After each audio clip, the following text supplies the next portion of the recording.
எந்த ஒரு ஏடிஎம்மையும் பயன்படுத்துங்கள், தங்க நாணயங்களை வெல்லுங்கள். எம்ப்ளாயர் கான்ட்ராக்ட்னு சொல்லி அந்த ஒப்பந்தங்களை செயற்படுத்துறவர்களாகவும் அதுக்குரிய பொறியியலாளராக தாங்கள் ஆடிடி செய்து தரும்னு சொல்லியிருக்கீங்க.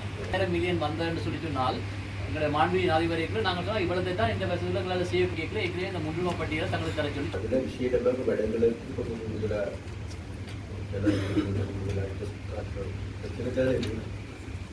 அதனால இங்கே இருக்கின்ற இந்த பிரச்சனைகளுக்கு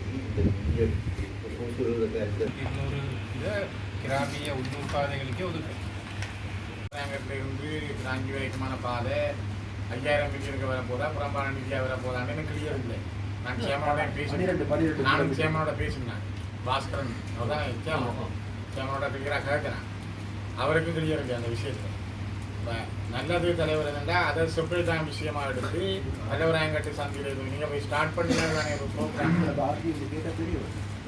ஆடியேண்ட வெள்ளுக்காடு வீதி இருக்குதாங்க, அது கிழவலும் கிடக்கல சீலாதையா அதை பறிஞ்சா கிழவல் இருக்கு. அதை இப்போ கனகாலமாக எடுத்து சத்தியபுர வீதி அது கொடுத்துறாங்க. அந்த கிழவலையாவது போட்டு இப்போதைக்கு அதை மெயின்டைன் பண்ணி கொடுக்கணும்.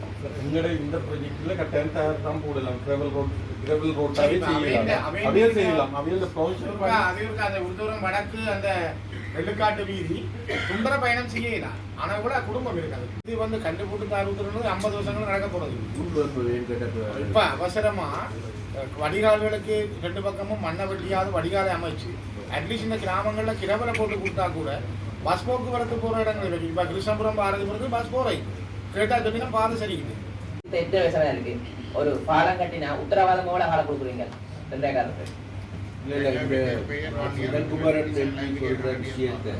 அது உண்மையா மக்களோட பணம், ஆட்டையும் எங்கட பணம் இல்லை, வரிப்பணம். அதாவது அந்த வரிப்பணத்தை சிறந்த முறையில் செய்யணும்.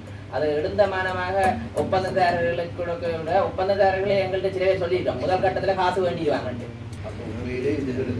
சொல்ல வேண்டிய